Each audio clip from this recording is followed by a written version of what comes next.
금융론입니다. 금융론은 앞에 저당 유동화라는 주제가 있고요. 저당 상환 방법이라는 주제가 있고요. 뒤에 저당 유동화라는 주제가 있습니다. 오늘은 저당 유동화 정도까지만 가고요. 자금 조달 방법은 다음 주에 하도록 해야 될 것 같습니다. 계속 지금 1시간 정도가 진도가 조금은 이제 느린 편인데, 다행히 이제 다음 주에 할 내용이 원래 이제 계획 잡은 내용이 좀 분량이 좀 적게 잡혀 있어요. 그래서 약간은 따라갈 수 있을 것 같습니다. 일단 그 금융론에서는 저당 상환 방법이라는 주제, 이거는 이제 거의 해마다 출제가 돼요. 그 중에서도 이제 원리금 균등, 원금 균등, 체증식 하는 거 있죠. 요거 하고 고정금리, 변동금리 이렇게. 그다음에 저당 유동화가 있고요. 그다음에 자금 조달 방법이에요. 요거는 이제 다음 주에 하고요. 저당 상환 방법이 제일 많이 나오고요. 그다음이 얘입니다. 저당 유동화에서는 저당 유동화의 개념, 구조, 효과. 자, 요 세 가지가 그나마 조금 이제 할 만한 거고요. 증권이 조금 어렵긴 해요. 근데 이제 좀 심하게 어렵다 싶으면 이제 패스하면 되니까 우리의 가장 강력한 무기죠. 좀 어렵다 싶으면 패스하는 방법. 그게 정신건강에도 이롭고요. 쉬운 거를 먼저 하게 되면은 나중 되면은 어려운 것도 눈에 들어오거든요. 지금 사실은 제가 수업하는 곳마다 이 증권을 1, 2월 달부터 조금씩 설명해서 지금 3, 4월 달에 제일 이제 본격적으로 설명했거든요. 그럼 3, 4, 5, 6 이제 7, 8월이지 않습니까? 이제는 사람들이 이해하는 정도가 조금 더 많이 올라간 것 같아요. 이렇게 여러 군데 모두 다. 그러니까 처음에는 어려웠지만 그래도 듣고 또 듣다 보니까 이제 뭔 소리인지 알겠다 이렇게. 그럼에도 불구하고 뭔 소리인지 모르면 패스하라는 얘기죠. 다음에 자금 조달 방법은 이제 다음 주에 하고요. 이 원리금 균등, 원금 균등에서는 요거 제일 중요한 그래프죠. 이걸로 웬만한 문제는 다 풀립니다. 저도 문제를 풀 때 다른 이제 모의고사라든가 이렇게 제가 문제 낸 거 말고, 제가 문제 낸 거는 이제 어떤 생각으로 냈는지가 다 보이니까 저는 이제 쉽지만, 다른 사람들이 문제를 만든 거를 볼 때도 이걸 머릿속에 연상을 하면서 푸는 거예요. 이게 이제 원리금 지불액이지 않습니까? 원리금 지불액이라는 게 뭐예요? 은행에 갖다 주는 돈이죠. 원금 이자를 함께 갖다 주지 않습니까? 근데 제일 많이 갖다 주는 게 누구예요? 원금 균등이죠. 그 다음이 원리금 균등, 그 다음이 체증식이죠. 자, 그런데 이게 처음에 이자는 어떻습니까? 첫 회 이자는 다 똑같거든요. 이자는 똑같은데 가져다 주는 돈이 다르다는 얘기예요. 그러면 이자가 어떻게 똑같아요? 이자가 이 정도쯤으로 똑같아요. 이 정도쯤이에요. 첫 회 이자는 이만큼인데 체증식은 이자도 안 되는 돈 가져간다는 얘기예요. 이자도 안 되는 돈 가져가니까 오히려 빚이 늘어나죠. 이만큼 빚이 늘어나는 거죠. 그걸 뭐라고 얘기해요? 부의 상환이에요. 부의 상환, 마이너스 상환. 그러니까 두 번째는 이제 이자가 달라지는 거예요. 얘는 빚이 오히려 늘어나는 거고요. 그 다음에 원리금 균등은 조금은 더 가져가죠. 이자보다 조금 더 가져가요. 그럼 조금 더 가져가는 만큼 그게 바로 원금 상환하는 거죠. 그러니까 원금을 조금이라도 상환하니까 두 번째는 이자가 약간은 줄어들어요. 근데 얘는 원금 균등 상환은 제일 많이 갖다 주죠. 이자는 이만큼인데 제일 많이 갖다 주는 만큼 빚이 제일 많이 떨어진단 말이에요. 그러면 두 번째 이자가 누가 제일 적겠어요? 원금 균등의 이자가 제일 적겠죠. 이제 두 번째부터는 이자가 달라지는 거예요. 이제 처음에 많이 갖다 주는 만큼 이제 잔금이 많이 줄잖아요. 자, 그걸 또 묻는단 말이에요. 한 번이라도 납입했을 때 잔금이 제일 적은 놈이 누구냐 이렇게 묻는다고요. 그러면 원금 균등 이렇게 되는 거죠. 자, 그럼 거기에서 더 나가서 잔금이 제일 적어지니까 두 번째부터 이제 이자가 달라질 거 아니에요. 이자가 제일 적은 놈이 누구라고요? 원금 균등이야. 그러면 납입기간 전체로 봤을 때 은행에 갖다 주는 원리금 지불액 총액이 제일 적은 놈이 누구겠어요? 원금균등이죠. 처음부터 많이 갚아버렸으니까. 그러니까 은행에다가 이자 덜 갖다 주는 방법은 원금균등이에요. 대신 초기에 부담이 큰 거죠. 부담이 큰, 누구는 이렇게 하고 싶지 않겠어요? 나도 이렇게 하고 싶은데 돈이 안 되니까. 소득 수준이 이렇게 안 되니까. 처음에 부담스러우니까 어떻게 대출받아요? 이렇게 원리금 균등으로 대출받는 거죠. 실제로 그렇다는 얘기가 아니고요.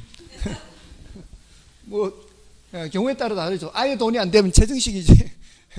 제일 부담이 적겠죠. 그런 식으로 묻는단 말이에요. 그러니까 제일 중요한 그래프가 이 그래프인 거죠. 됐나요?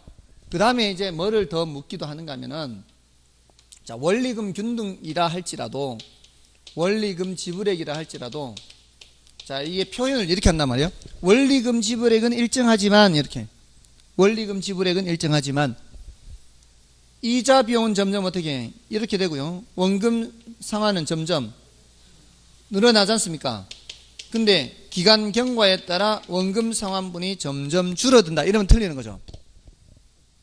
원금 상환분이 점점 줄어든다면 틀리잖아요. 점점 늘어난다 해야 된단 말이에요. 그러니까 이거를 머릿속에 떠올릴 수 있다면 더 좋은 거고요. 이게 제일 중요하긴 하지만. 그 다음에 원금 균등 상환은 어떻습니까? 원금 균등 상환은 원금 상환액이 일정한 거죠. 이자 지급분은 점점 줄어드는 거고요. 자, 이렇게 이걸 이제 생각하면서 대답하면은 훨씬 쉽다고요. 원금 균등 상환은 원금 상환액은 일정하지만 이자 지급분은 점점 감소하는 거죠. 이자 지급분은 점점 감소할 수밖에 없어요. 얘하고 얘는. 왜? 처음서부터 이자보다 더 많은 돈을 갖다 줬기 때문에 원금이 조금이라도 줄잖아요. 잔금이 조금이라도 줄기 때문에 이자는 지속적으로 이렇게 줄어들어요. 그죠? 그러면 이제 잔금도 줄어드니까. 근데 최정식은 그게 아니죠. 최정식은 초기에 빚이 오히려 늘어날 수 있죠. 그래서 어떻게 질문을 한 적도 있는가 하면, 최정식 상환은 잔금이 지속적으로 감소한다. 지속적으로 감소한다. 이러면 맞아요, 틀려요? 최정식 상환에서. 맞아요, 틀려요? 틀리다고요. 처음에는 빚이 늘어났다 줄어들기 때문에 지속적으로 줄어드는 것은 아니란 말이에요. 지속적으로 줄어드는 건 얘하고 얘죠. 처음부터 원금을 갚아야 지속적으로 줄어드는 거죠. 됐나요? 그 표현의 의미를 잘 생각해요. 지속적으로 줄어든다. 이 소리는 늘어난 적 없이 계속 줄어든다. 이 소리 아니에요. 이게 안 되면은 국어가 안 되는 거예요. 저 탓이 아닌 거예요. 지속적으로 하는 의미가. 자, 아무튼 이걸 조심하시고요. 다음에 이렇게 수평이더라도 요 조심해야 돼요. 이거 이자일 때 조심. 이자일 때. 기간이 경과하는데 이자가 줄지 않아요. 뭔 뜻일까요? 이자가 줄지 않는다는 건 원금도 줄지 않는다는 얘기예요. 뭐만 계속 내는 거예요? 이자만 계속 내는 거예요. 이건 만기 일시 상환이에요. 요거 조심하시라고요. 여기 이자일 때 조심해야 되죠. 아직 한 번도 출제된 적은 없지만 여기에 너무 익숙해져 있어서 보자마자 그냥 원리금 균등 상환 하면 안 돼요. 주의를 하셔야 돼요. 자, 요 정도고요. 그 외에 이제 기타 내용들이 있어요. 저런 주제 말고 그 기타 내용은 앞에 좀 있으니까 그걸 좀 풀고 지나가도록 하겠습니다. 252쪽에 1번, 2번은 뭐 별로 중요도가 높지는 않고요. 3번을 보십시오.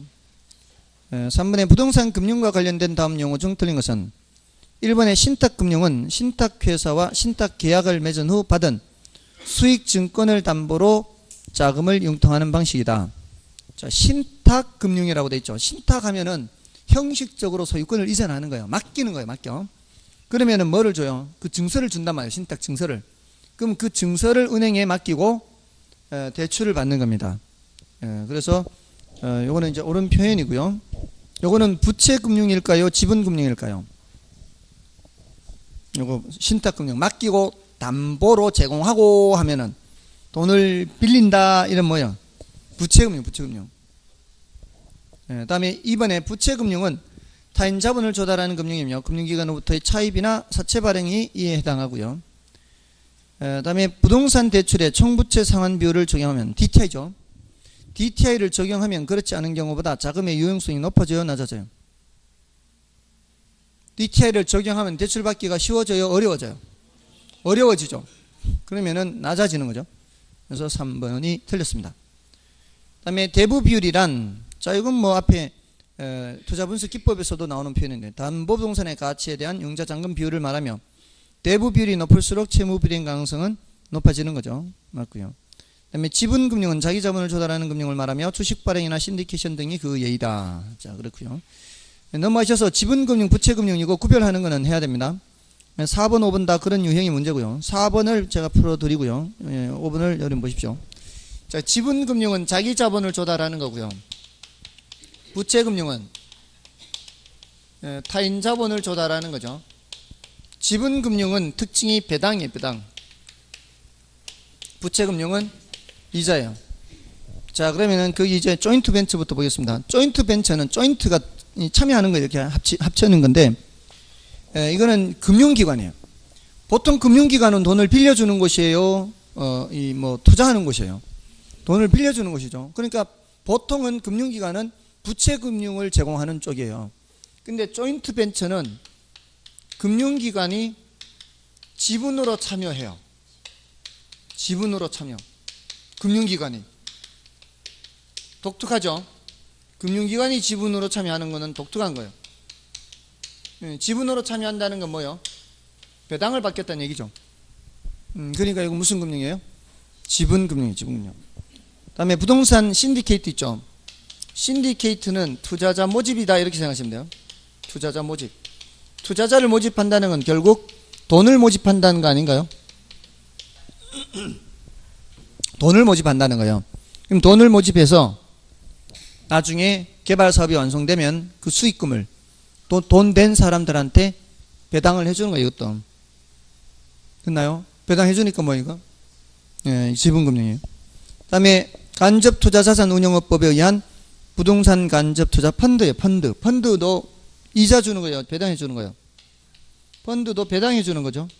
이건 지분금융이고요. 그 다음에 부동산 투자회사법에 의한 부동산 투자 신탁. 부동산 투자회사 주식 발행하는 거지 않습니까? 리츠도 배당. 그 다음에 마지막에 담보신탁. 조금 전에 신탁금융 했지 않습니까? 신탁금융이 오고 담보신탁을 말하는 거예요. 이거는 이제 부채금융이죠.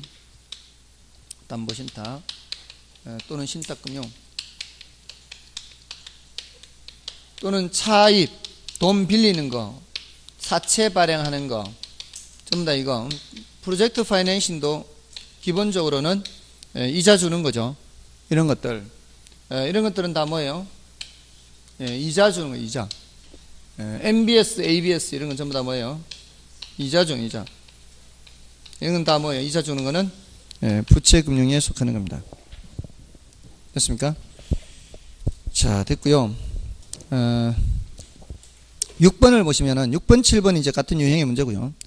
6번에 이제 인플레이션과 이자율에 관한 다음 설명 중 틀린 것은 명목이자율이란 화폐 표시 이자율을 말한다.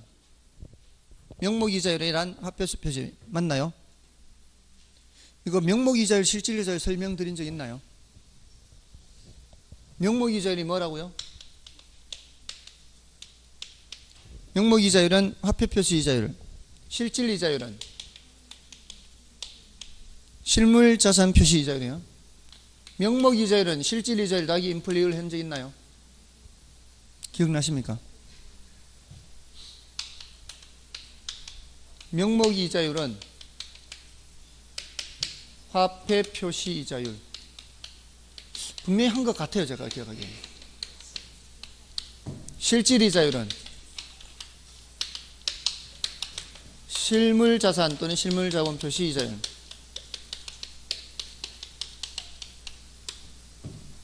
돈 10만원 빌려주고요. 돈 11만원 돌려받으면 이자율이 몇 프로예요? 10만원 빌려주고 11만원 돌려받으면 이자율이 10%죠. 이게 명목이자율이에요? 실질이자율이에요? 돈이 화폐예요? 실물자산이에요? 돈 갖고 있으면 꺼내보세요. 그 돈이 화폐요, 실물이에요. 사람들이 점점 이상해지는 것 같아요. 실물이 뭐예요? 실물이 이런 거, 이런 물건, 의자, 책상, 쌀, 연탄, 시멘트 이런 게 뭐고? 실물. 돈 꺼내보세요. 돈. 그 돈은 뭐라고요? 이거 써놨잖아요. 이거 설명 안 한 것 같네. 했어요? 했는데 왜 그래? 이게 명목이자율이라고. 이게 명목이자율. 돈으로 화폐 표시 있잖아. 화폐 표시. 예? 쌀 10마를 빌려주고 쌀 11마를 돌려받으면 이자 몇 프로예요? 10%. 무슨 이자율? 실질 이자율. 의자 10개 빌려가면서 나중에 갚을 때 11개 갚을게. 무슨 이자율? 연탄 10장 빌려가면서 나중에 11장으로 줄게. 그게 실질 이자율이라고요. 실물 자산으로. 됐나요? 자, 근데 쌀값이 10,000원 할 때 이렇게 빌려줬어요. 한 말에 10,000원 할 때 이렇게 빌려줬어요. 쌀값이 10,000원 할 때 이렇게 돌려받았어요. 쌀값에 변화가 있어요, 없어요? 쌀값에 변화가 없죠. 예, 인플레가 없어요. 예, 인플레가 없는 상태예요. 인플레가 0이에요, 0. 이러면 돈 100,000원 빌려주면은 쌀 몇 말값 빌려주는 거예요? 쌀 10말값 빌려주는 거죠. 이 돈으로 쌀 10말 살 수 있잖아요. 쌀값이 10,000원이니까. 돈 110,000원 돌려받으면, 그러니까 명목이자율 10%로 더 얹어서 받으면 이 돈으로 쌀 몇 말을 살 수 있어요? 11말 살 수 있잖아요. 쌀 11말 살 수 있죠. 그럴 때에는 쌀 10말 빌려주고 쌀 11말 돌려받는 것이나 돈으로 100,000원 빌려주고 돈으로 11만원 돌려받는 것이나 같아요. 어차피 그 돈으로 쌀 11말 살 수 있으니까. 맞나요? 이럴 때는 명목 이자율의 가치와 실질 이자율의 가치가 같아요. 인플레가 0일 때는. 맞습니까? 근데 이게 11,000원으로 올라 볼게요. 쌀값이 11,000원으로 올라갔습니다. 자, 요때 빌려줄 때 10,000원 빌려주면은 쌀 몇 말값 빌려줬어요? 쌀 10말값 빌려주는 거죠. 자, 이제 110,000원 돌려받습니다. 이자 10% 쳐서 받았죠. 110,000원으로 쌀 몇 말을 살 수 있을까요? 110,000원으로 쌀 몇 말 살 수 있어요? 10말 살 수 있죠. 이 소리는 10말값 빌려주고 10말값 받은 거 아니에요? 10말값 빌려주고 10말값 밖에 못 받았어요. 명목상으로는 더 받았죠. 명목상은 돈으로는 더 받았잖아요. 돈으로는 더 받았지만 그 돈으로 살 수 있는 쌀의 양은 빌려줄 때나 지금이나 똑같아요. 그러면 실질적으로는 이자가 없는 거죠. 명목상으로는 이자 10% 받았지만 실질적으로는 이자가 아무것도 없다고요. 왜 그래요? 이게 인플레가 10% 발생했기 때문에요. 인플레가 10% 발생하면 이건 아무 효과가 없는 거죠. 그러니까 인플레가 얼마나 발생하느냐에 따라서 이 명목 이자율의 가치가 다르다고요. 명목 이자율과 실질 이자율의 가치가 똑같으려면 인플레가 전혀 발생하면은 안 된다고요. 그럼 인플레가 발생할수록 실질 이자율은 낮아진다고 볼 수 있거든요. 우리가 사는 세상은 명목 세상이에요, 실질 세상이에요? 우리는 쌀 빌려주고 쌀 돌려받는 세상 살고 있어요. 돈 빌려주고 돈 돌려받는 세상 살고 있어요. 우리는 명목 세상에 살고 있다고요. 명목 세상에. 이건 몇 번 수업을 해도 몇 번 속아요. 그럼 정기형 금리가 2%다 그러면 2%가 명목일까요, 실질일까요? 명목이라고요. 우리는 명목 세상에 살고 있다고요. 정기형 금리가 2%라 그러면 명목 이자율이 2%란 말이에요. 그럼 명목 이자율이 2%인데 인플레가 3% 발생해버리면 실질 이자율은 마이너스 1%예요. 인플레가 많이 발생하면은 실질적으로는 손해가 되는, 마이너스가 되는 거예요. 이해되십니까? 자, 그래서 은행들은 인플레를 늘 고려를 해요. 늘 고려를 해서 인플레가 2%가 예상이 될 때 실질 이자율 3%를 먹으려면 대출을 몇 프로를 해줘야 돼요? 우리는 이렇게 살고 있다. 이 세상에 살고 있다고요. 5%로 대출해주면 2%의 예상 인플레일 때는 몇 프로를 먹을 수 있어요? 3%를 먹을 수 있는데 예상보다 인플레가 많이 발생해버리면 어떻게 돼요? 여기 1%밖에 못 먹죠? 항상 이건 나중에 계산하는 거예요. 그러니까 예상보다 인플레가 많이 발생할수록 돈 빌려준 쪽은 손해가 된다 이 말이에요. 그래서 어려운 표현으로 인플레이션은 채권자의 부를 채무자에게 이전시킨다 그래요. 인플레가 발생하면 1억이면은 한 채 살 수 있었던 때에, 집 한 채 살 수 있었던 때에 1억을 빌려줬는데, 자, 이제 2억을 줘야 집을 한 채 살 수가 있어요. 인플레가 발생해서. 자, 1억 빌려줄 당시에는 이걸로 1억으로 한 채를 살 수 있었는데, 이제는 2억을 줘야 한 채 살 수 있어요. 빌려줄 당시에 얼마 빌려줬어요? 1억 빌려줬죠. 그래서 이때 1억 갚으면 한 채 값을 갚는 게 아니고 반 채 값으로 갚는 거라고요. 뭔 뜻인지 아시겠어요? 돈 빌려준 사람이 손해인 거라고요. 그러니까 채권자의 부가 부자 부자예요. 누구에게 넘어가는 거예요? 채무자에게 넘어가는, 채무자가 이익을 보는 거죠. 그래서 인플레이션이라는 것은 채권자의 부가 채무자에게 넘어간다라고 해요. 그렇지 않나요? 예, 여러분들은 많이 빌려준 적이 별로 없어서 그런 생각 안 해보시는 거예요? 예, 빌려준 사람은 손해요. 빌려준 사람은 인플레가 많이 발생하면. 자, 그러면은 보세요. 6번 명목이자율이란 화폐표시 이자율을 말하고요. 명목이자율이란 실질 이자율의 인플레이션율을 가산해서 산정할 수 있죠. 그 다음에 인플레이션율을 감안한 실질 이자율이 마이너스인 경우는 있을 수 없다. 실질 이자율이 마이너스가 될 수 있죠. 틀렸습니다. 그 다음에 실물자본에 대한 실물자본 이자 비율을 실질 이자율이라 하고요. 그 다음에 인플레이션이 정확히 예측된 대로 발생한다면 채권자의 부가 채무자에게로 이전되지 않는다. 맞죠? 예상대로만 한다면 이제 채권자도 다 예상하고 행동을 했으니까. 자, 됐고요. 자, 7번은 여러분이 보시고요. 자, 넘어가시면은, 자, 여기는 뭐 중요도가 높지 않은데 9번에서는 그 1번 지문과 5번 지문 위주로 보시고요. 다른 것들은 참고로 보시고요. 9번에 1번 지문, 5번 지문. 조기상환 위험과 채무 불이행 위험이 있죠. 둘 다 누구의 위험이다? 둘 다 대출자 위험입니다. 대출자. 채무 불이행 위험이든 조기상환 위험이든 대출자 위험입니다. 자, 다음에 나머지는 이제 됐고요. 참고로 보시고 11번을 좀 보겠습니다. 11번에 금융기관 입장에서 부동산 대출 관련 위험을 피할 수 있는 방법 중 틀린 것은 1번에 담보 인정 비율을 낮춘다. 대출 더 해주겠다는 얘기예요? 덜 해주겠다는 얘기예요? 낮춘다는 얘기는 덜 해주겠다는 얘기예요. 덜 해주면은 대부 비율을 낮추는 거니까 70%까지 대출해주다가 60% 대출해주고 50%. 덜 해줄수록 위험도는 낮아지죠. 예, 그거는 5번과 같은 맥락이에요. 5번에 소득 대비 부채 비율을 낮춘다. 이것도 마찬가지죠. 대출을 덜 해주겠다는 얘기죠.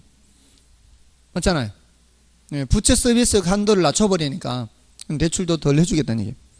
그 다음에 2번에 금리 변동이 심할 때는 변동금리로 대출한다. 변동금리로 대출하면은 그 금리 변동 위험을 차입자에게 증가시키니까 맞죠. 그 다음에 3번에 소득 대비 부채 비율 DTI를 적용하지 않고 담보 인정 비율만 적용하여 대출한다. 이러면은 위험도가 높아지죠. 예, 이 사람의 소득을 안 보겠다는 얘기잖아요. 예, 소득도 보고 대출해줘야 되죠. 그래서 3번 틀렸고요. 4번은 대출 실행 시 부채 감당률이 1보다 높게 기준을 설정하여 그보다 큰 경우만 실행한다. 맞죠? 예, 안전하게 하려면 그렇게 해야 돼요. 자, 이제 넘어가시면 이제 원리금 균등, 원금 균등 아까 이거 나옵니다. 자, 요거를 좀 보겠습니다. 12번 틀린 것을 찾는데요. 1번에 원리금 균등 상환 조건의 경우 만기의 절반이 지나도록 원금의 절반을 상환하지 못하게 된다. 원리금 균등 상환은 초기에 원금 상환액이 얼마 안 되죠. 조금만 갚는단 말이에요. 조금만. 그러니까 이런 식으로 갚아봐야 반이 지났을 때 원금의 반을 못 갚아요. 약 몇 분의 몇이 가야? 약 3분의 2 정도는 가야 원금의 절반을 상환할 수 있습니다. 근데 이번에 원금 균등 상환은 아니죠. 원금 균등 상환은 일정하게 원금을 갚기 때문에 만기의 절반이 지나면 원금의 절반을 상환하게 되는 겁니다. 그 다음에 원리금 균등 상환은 매 기간 지불하는 지불액이 일정한 것을 말하며 그 크기는 저당 상수와 대부액의 곱으로 산정한다. 맞죠? 매 기간 지불하는 금액은 일정한 거예요. 지불액이다, 원금이다, 이걸 잘 봐야 돼요. 원금이 일정하다 그러면 원금 균등 상환이에요. 근데 지불액이라고 할 때는 거기 뭐가 다 들어가 있는 거예요? 원금이자가 다 들어가 있는 거란 말이에요. 그 다음에 4번 원금 균등 상환 방식은 원리금 균등 상환 방식보다 초기 상환액이 적다. 이게 틀렸죠. 예, 원금 맨 처음에 써드렸던 그래프죠. 원금 균등 상환이 제일 큽니다. 그 다음에 5번 DTI 규제를 하는 경우 저당 기간 이자율이 동일하다면 원금 균등 상환 조건보다 원리금 균등 상환 조건의 대출 가능 금액이 커진다. 뭔 소리예요? 뭔 소리인지 모르면 패스. 어렵죠? 자, 어려운데, 자, 이거는 이제 이렇게 생각하세요.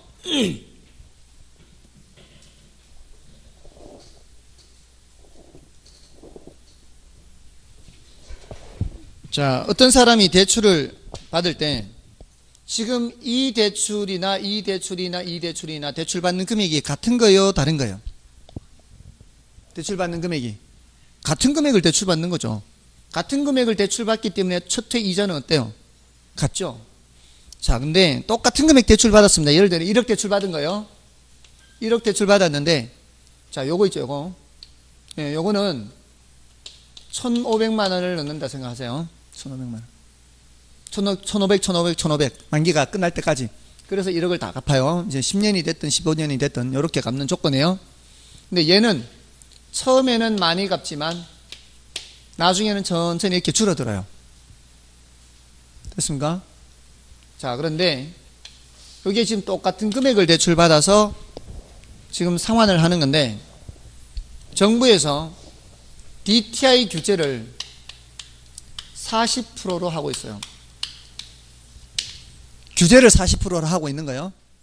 규제를 40% 하고 있는데 이 사람의 연소득이 4천만 원이에요. 연소득이 4천만 원. 자, 그러면 이 사람이 1년 동안 원리금 지불하는 데 쓸 수 있는 한도가 얼마란 얘기예요? 곱하면 되죠, 이렇게. 얼마예요? 1,600만 원 한도란 말이에요. 이 사람의 한도는 1년에 원리금 상환하는데 이 사람이 1,600만 원을 넘어설 수는 없어요. 자, 그런데 요거 보세요. 원리금 균등 상환으로는 1,500이니까 그 한도 내에 있죠. 근데 원금 균등으로는 2천만 원 줘야죠, 첫해. 2천만 원 한도를 벗어났죠. 원금 균등 상환으로는 대출을 못 받는 거예요. 그럼 요 한도를 맞추려면은 요 2천에서 밑으로 이렇게 낮춰야 되죠. 이렇게 낮추려면 어떻게 해야 돼요? 낮추려면은 원금 균등으로 낮추려면은 이 대출 받는 금액을 줄이는 수밖에 없죠. 맞잖아요. 초기에 부담이 커지기 때문에 이 말이에요. 한도를 벗어난다고 얘는. 한도를 벗어나지 않고 똑같은 1억을 대출 받으려면은 원리금 균등으로 대출 받아야 되는 거예요. 자, 이게 뭘 뜻하는 거예요? 여러분들이 앞으로 대출 신청을 할 때 원리금 가능한 한 대출을 많이 받으려면 원리금 균등으로 신청해야 된다 이 말이에요. 원금 균등이 아니라. 그리고 기간을 길게 하면 되죠. 길게 하면 이게 어떻게 되겠어요? 이런 식으로 이렇게 이게 낮아지면서 여기가 낮아지면서 이렇게 가니까 그러면 1,600 맞출 수 있겠죠. 그러면 되지. 둘 중에 하나예요. 그러니까 그 둘을 모두 다 고려하더라도 가능한 한 대출을 많이 받기 위해서는 원리금 균등으로 대출 받으면서 기간은 길게 해야 대출을 더 많이 받을 수 있다고요. 지금 좋은 거 알려드린 거예요. 이게 그거예요. 이게 5번 지문이 초기에 부담이 더 크기 때문에 처음 대출 받을 당시를 기준으로 대출을 해준단 말이에요. 처음 대출 받을 당시에 이 사람의 소득 수준에 비추어 보면 부담스러운 금액으로는 대출을 안 해주겠다는 얘기거든요. 됐습니까? 5번 지문이 그런 지문이에요. 자, 이제 이런 지문 나오면 틀리면 안 돼요. 넘어가시고요. 자, 13번은 여름에 와수지고, 자, 14, 15, 16, 17, 18. 자, 이 계산 문제인데요. 자, 이 계산 문제는 이제 14, 15번은 원금 균등과 관련되는 거고요. 그 다음에 16, 18번은 원리금 균등인데 17번은 이제 원금 균등, 원리금 균등 다 포함되어 있어요. 중요도가 높은 거는 요거예요. 16번, 18번 원리금 균등이에요. 원금 균등은 중요도가 원래는 좀 낮아요. 왜냐하면은 재작년에 출제가 됐어요. 재작년이면 26회죠. 26회 출제가 됐어요. 16회 때도 출제가 됐어요. 이때는 원금 균등 상환 1회차를 질문했고요. 1회차 원리금 합계를 질문했어요. 26회 때는 원금 균등 2회차 원리금 합계액을 물었어요. 이게 조금 더 어렵죠. 이 원리금 합계. 17회 때는 원리금 균등 상환으로 물었어요. 원리금 균등 상환에서 원금 상환액을 물었어요. 1회차 원금 상환액. 27회 때 출제가 안 됐어요. 안 됐다고요. 28회잖아요 지금. 뭐가 출제될 가능성이 여전히 높은 거예요? 원리금 균등 상환이 출제될 가능성이 여전히 높아요. 그러면 2회차의 원금 상환액이다. 그럼 이거는 패스. 2회차 나오면 패스. 이거는 그래도 쉬워요. 2회차는. 그 우리 15번 그 보시면은 이게 원금 균등 상환이지 않습니까? 15번의 표가 원금 균등 상환인데 15번의 표가 그 원금 균등 상환에 2년째 원리금 합계가 얼마 돼 있어요? 59.75로 돼 있죠. 79.75. 그걸 물었다고요. 근데 그게 어렵지 않은 이유가 첫 회차를 계산할 때 50, 50, 50 이거를 계산을 해야 되죠. 첫 회차 계산할 때 이거 어떻게 계산했을까요? 50, 50, 50을 지금 기간이 120개월로 돼 있잖아요. 120개월로 돼 있는데 50, 50 나왔다는 얘기는 대출받은 원금이 얼마란 얘기예요? 50 곱하기 120이란 얘기예요. 그럼 얼마입니까? 6천만 원, 6천만 원. 6천만 원 나누기 뭐 한 거예요? 6천만 원 나누기 120에서 50 구한 거라고요. 120개월 동안 50, 50 하니까. 그러니까 50, 50은 이미 처음 계산할 때 계산된 거예요. 원금 상환은 미리 계산됐고, 그 다음에 이자 계산은 어떻게 한 거예요? 6천만 원에 대한 이자 계산한 거예요. 몇 달치 이자? 한 달치 이자를 계산했더니 30이 된 거죠. 그럼 6천만 원에다가 한 달치 이자 곱했더니 30이 됐어요. 그럼 한 달치 이자는 얼마겠어요? 6천분의 30 하면요, 한 달치 이자가 나오죠. 0.005예요. 한 달치 이자는 0.5%라는 얘기예요. 그럼 이런 표를 제시하면은 이런 거 다 계산할 수 있어요. 대출받은 원금이 얼마예요? 질문하면 대답할 수 있어야 되고요.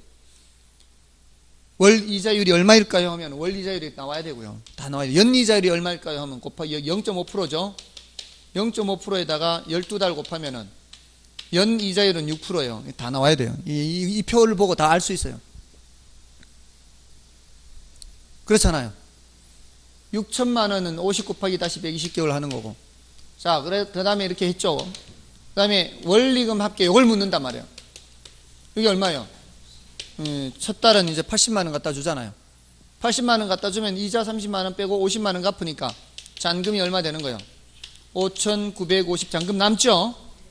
자, 두 번째는 이자만 계산하면 된단 말이에요. 첫 번째 이걸 계산해 놨기 때문에 이자는 여기에 대한 이자죠. 5,950에 대한 원리자지 않습니까? 원리자가 뭐예요? 0.5%니까 곱하기 0.5% 하면은 29.75가 나온단 말이에요. 29.75. 29.75 그렇게 해 나온 거예요. 이게 원리자 아까 있었잖아요. 자, 근데 이제 여기서는 직접 계산하라는 게 아니고 여기에 계산된 표를 해석을 하라는 얘기지 않습니까? 여기는 얼마 남고요? 5,900이 남고 이제 50, 50씩 갚아 나가니까 이렇게 갚아 나간단 말이에요. 맞나요? 첫 달에 50 갚았으니까 요만큼 남았고 두 번 달에 또 50 갚았으니까 5,900 남고 이렇게 50, 50씩 줄어드는 거죠. 이게 원금균등이죠. 자, 그럼 여기서 얼마 줄어들었어요? 0.25만큼 줄어들었죠. 그럼 여기도 얼마 줄겠어요? 일정하게 줄어드니까 0.25죠. 그럼 맨 끝에 이게 얼마 남겠어요, 이거?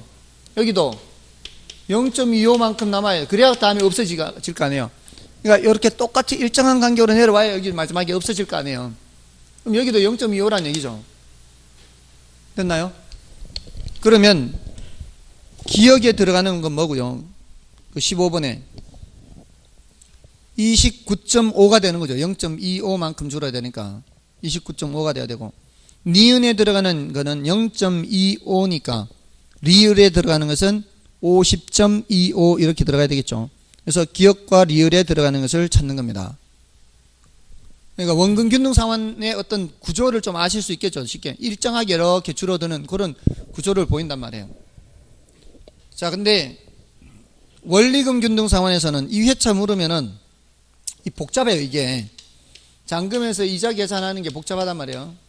예, 그래서 이거는 2회차 묻는 거는 좀 그렇지 묻지 않을 것 같아요. 예, 근데 혹시라도 물으면 어떻게 해요? 그럼 패스해야 돼 이거는. 근데 뭐를 물을 가능성이 더 높은가 하면은 1회차 잔금을 물을 가능성이 더 많아요. 1회차 잔금. 1회차 잔금이요. 이거 잔금. 원금 균등 상환에서의 잔금처럼 원리금 균등 상환도 원금 상환액을 빼면은 잔금이 계산되겠죠. 그래서 그 잔금 계산하는 정도는 해보자는 거예요. 근데 그 밑에 16번은 원금 상환분을 묻고 있죠. 1회차 원금 상환을 묻고 있잖아요. 1회차 원금 상환을 묻고 있는데 요거 잔금을 계산하려면 뭐를 먼저 계산해야 돼요? 잔금을 계산하려면 원금 상환을 계산을 해야 잔금을 계산할 수 있을 거 아니에요. 그러니까 원리금 균등 상환에서는 계산 순서가 원리금 균등액을 먼저 계산하고요. 두 번째 뭐 계산하고요?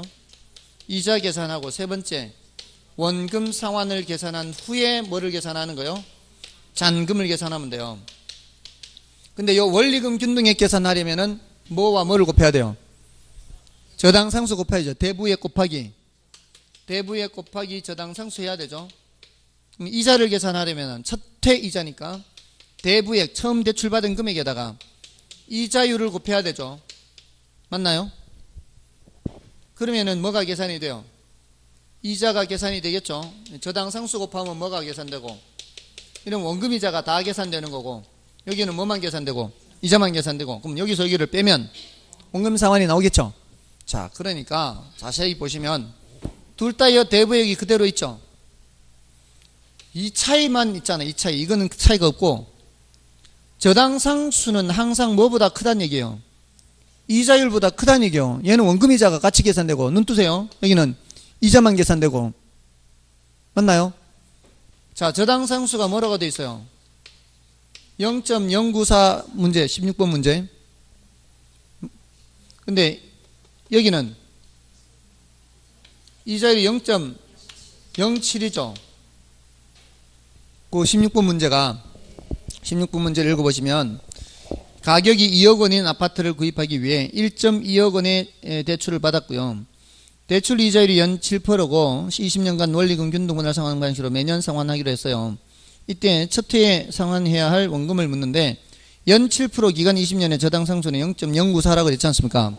그 0.094가 저당상수고 0.07이 이자율이면 여기서 바로 빼란 말이에요. 바로 1.2억을 여기 곱하면 숫자 번잡스럽잖아요. 1.2억을 여기 곱하면 대부액 곱하기 이자율 번잡스럽잖아요. 바로 빼라고 그냥. 훨씬 간편하잖아요. 항상 이 0.07보다 더 큰 만큼만 생각하면 되니까 얼마? 0.024죠. 여기에다가 뭘 곱하라고요? 1.2억을 곱하면 대부액 곱하면 그 바로 뭐가 나오는 거요? 원금 상환액이 바로 나오는 거지. 굳이 번잡스럽게 할 필요 없이 항상 원리금 균등 상환에서는 뭐 빼기 뭐 해서 저당 상수 빼기 이자율 하면 이게 첫 회차 원금 상환율이 나와요. 첫 회차 원금 상환율. 그럼 여기에다 바로 뭘 곱하는 거예요? 대부액을 곱하면 바로 원금 상환액이 나온다고요. 그럼 0.024 곱하기 1.2 하면 되는 거예요. 계산기 두드릴 때 어떻게 하면 돼요? 0.024 곱하기 1.2 하면 되죠. 계산기 두드릴 때 이거 0 안 쳐도 되죠. 이거 0 안 하고 0.024 곱하기 1.2 하면은 288 나오나요? 0.0288 나오나요? 앞으로 계산기 들고 다니세요. 0.0288 믿어주세요. 그냥. 자, 이렇게 나오면 이게 단위가 어긴지만 잘 보시면 돼요. 단위가. 혹시 여러분들이 잘못 눌러서 이거를 0.24 곱하기 1.2 하면은 어떻게 나와요? 0.288 나오죠. 단위를 잘못 누르는 거는 괜찮아요. 숫자를 잘못 누르지만 않으면 이렇게 나오지 않습니까? 이렇게 나오면 순서만 알면 돼요. 순서만. 그 순서가 288인 건 한 개밖에 없어요. 1, 2, 3, 4, 5 중에 288 순서로 되어 있는 거 한 개밖에 없잖아요. 제가 10년치 전수조사했어요. 10년치 기출문제 다 조사했다고요. 다 조사해서 1번, 2번, 3번, 4번, 5번 이런 형태 문제는 한 문제도 없어요. 지문 5개의 숫자 배열 순서가 모두 다 달랐어요. 그럼 내가 숫자 배열만 알면은 맞출 수 있다 이 말이에요. 가능하죠? 자, 근데 이제 요게 단위가 억이란 얘기는 여기가 억, 여기가 천만, 백만, 288만 원이라는 얘기예요. 자, 근데 이걸 잔금을 묻는다면 이 말이에요. 잔금을 묻는다면 이제 원금 상환분은 이렇지만 잔금을 물으면 어디에서 얼마를 빼야 돼요? 1억 2천에서 요걸 빼야 되죠. 자, 근데 계산기가 이제 쌀집 계산기일 때는 지금 이게 숫자가 이렇게 나와 있을 거 아니에요. 이렇게 나와 있으면 여기서 바로 빼기 1.2 하면 돼요. 그냥 1.2 빼기 0.0288 하지 말고 이러면은 계산기 한 번 더 두드려야 되잖아요. 1.2 빼기 0.0288 이렇게 하지 말고 이미 0.0288 숫자가 나와 있는 상태에서 빼기 1.2 하면은 마이너스가 나오겠죠. 마이너스가 나오지만 배열 순서는 똑같다고요. 배열 순서는. 그러니까 이렇게 했을 때 배열 순서는 여기가 712가 나와요. 712가 나올 거라고요. 어떻게 아느냐면 더해서 9가 되는 숫자예요. 더해서 9가 되는 숫자. 맨 끝만 빵을 만들어주면 돼요. 1000만원 빼기 1000만원 빼기 288만원이지 않습니까? 288만원이 아니라 288만 5623 이렇게 있어도 빼기를 할 때는 이게 1억 2천 다 나올 필요 없잖아요. 1000만원만 나오면 되고 1억 1000만원은 따로 놔놓고 1억 1000만원 따로 1000만원에서 288만 여기는 7, 1 여기는 1, 4, 3, 7, 7 배열 순서 이거 찾으면 된다고 이렇게 보수를 이용한 거예요. 보수. 더해서 9가 되는 숫자 9가 되는 숫자 맨 끝에만 뭘 하는 거예요? 맨 끝에만 빵을 만들어주면 돼요. 그럼 배열 순서가 요 순서만 있는 거 찾으면 된다고요. 잔금을 물을 때는. 됐나요? 오늘 너무 많이 했나요? 계산 너무 많이 했어요? 유용한 팁을 드린 거예요 지금. 자, 그렇게 잔금 계산하는 정도는 해 두시라고요.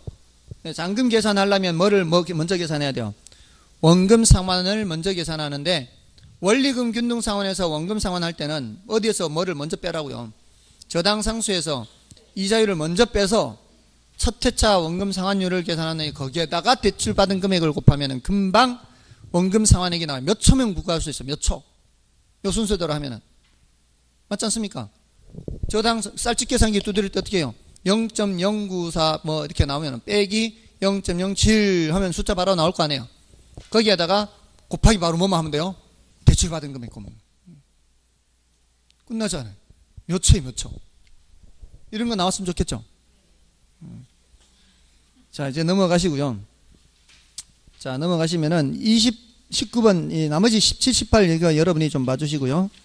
19번, 20번 중에서는 20번을 좀 말씀을 드리겠습니다. 20번은 이거는 아직까지 출제 비중은 뭐 별로 높지. 1, 2, 3번은 한 번도 출제된 적이 없고요. 4번, 5번은 한 번 정도 언급된 적이 있어요. 그러니까 중요도는 낮지만 한 번 정도 또 설명은 드려야 되니까 이걸 좀 설명을 드릴게요. 1번에 수요금융으로서의 이자 매월 상환 방법 있죠. 이자 매월 상환 방법은 이거 만기 일시 상환. 계속 뭐만 내는 거요. 이자만 내다가 만기에 한꺼번에 갚는 거요. 그걸 비상환 저당이라고도 해요. 원금을 상환하지 않는다 이런 의미예요.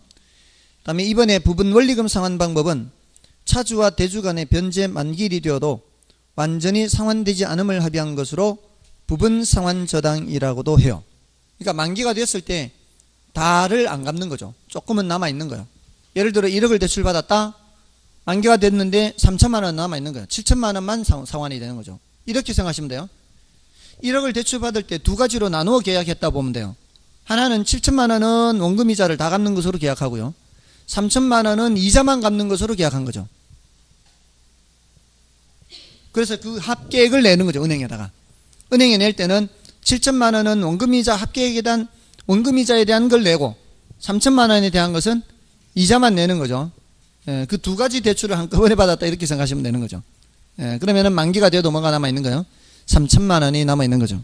그 다음에 3번의 가격수준 조정 저당은 인플레이션 발생에 대응하여 이자율을 변동시키는 방법이 아니고 잔금을 변동시키는 방법이며 이때 적용되는 이자율은 실질 이자율이에요. 자, 이게 뭔 소린가요? 좀 어렵죠. 이거는 가격수준 조정 저당은 여러분들 인플레가 발생하면 아까 누가 손해라 그랬어요? 대출자가 손해라 그랬죠. 채권자가. 그러면 인플레에 대한 대응을 해야 될 거 아니에요. 대출자가. 그 대응하는 방법 중에 변동금리가 있고요. 하나는 가격수준 조정 저당이 있어요. 두 가지.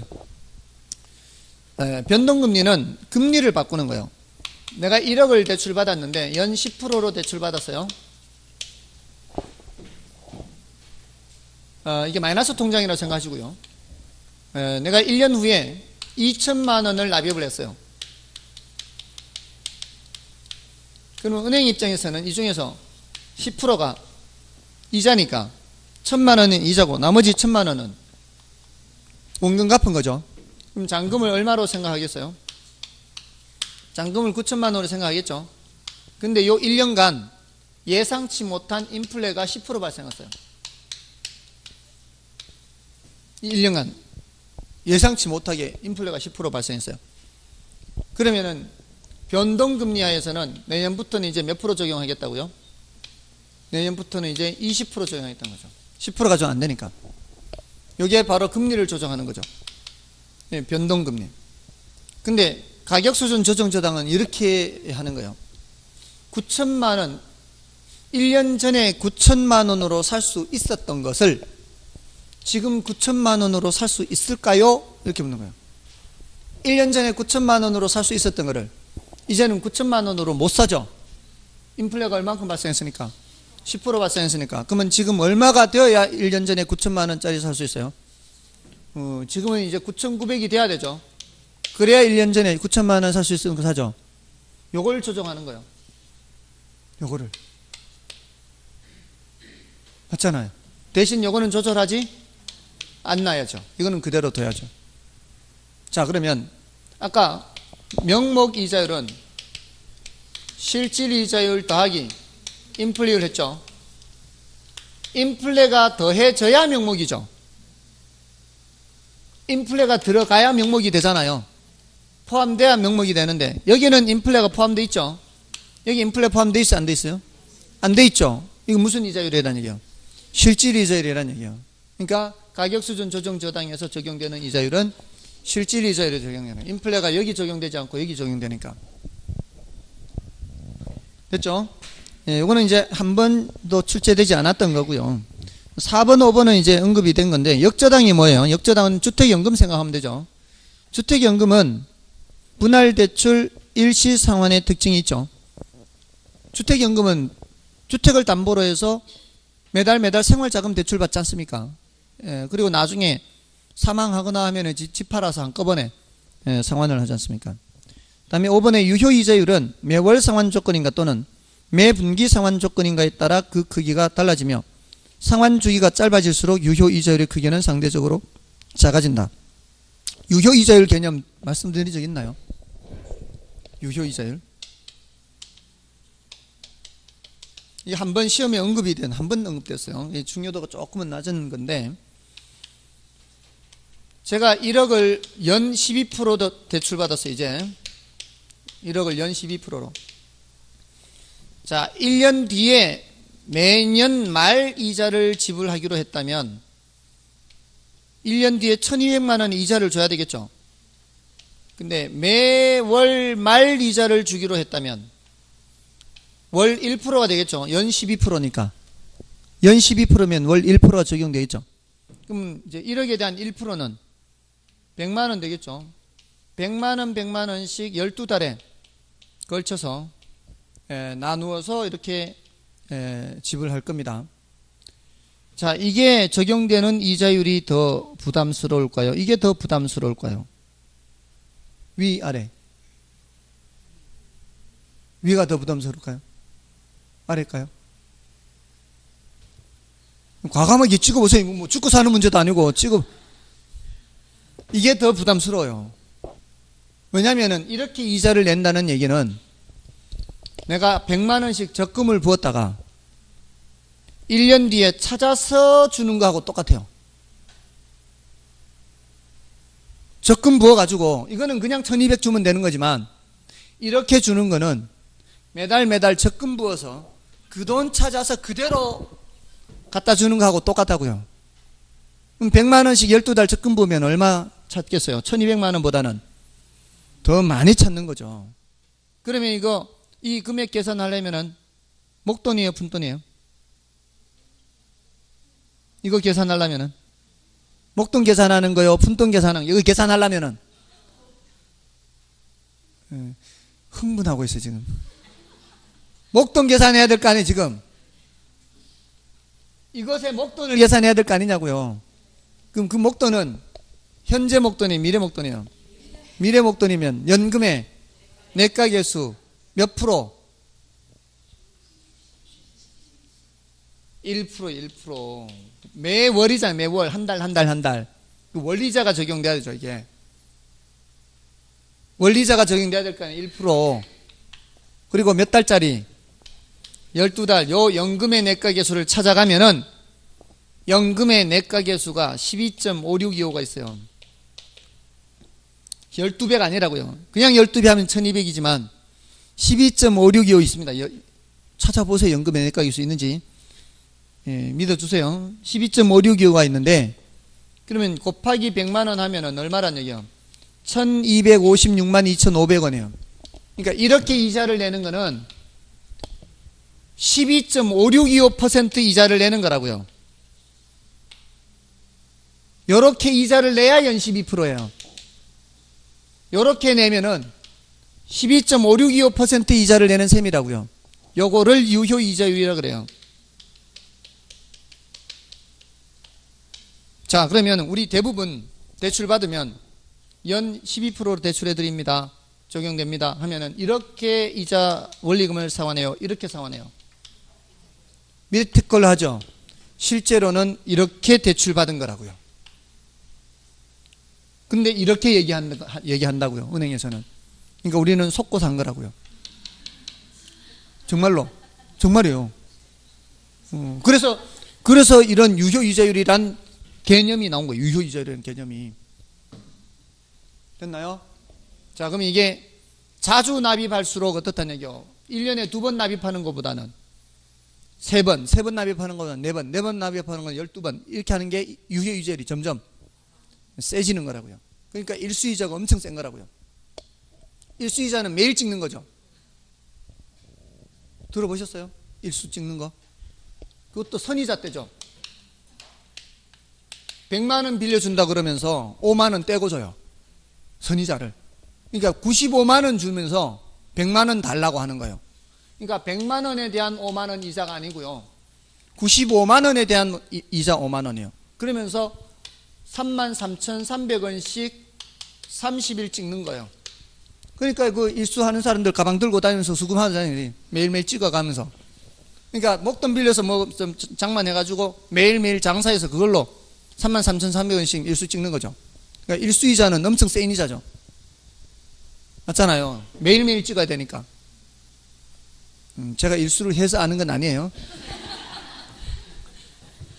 자, 그러니까 그 유효이자율이란 게 매월 상환 조건인가 또는 매년 매분기 상환 조건인가에 따라 그 기회가 달라지며 상환 주기가 짧아질수록 유효이자율의 크기는 커지게 되는 거죠.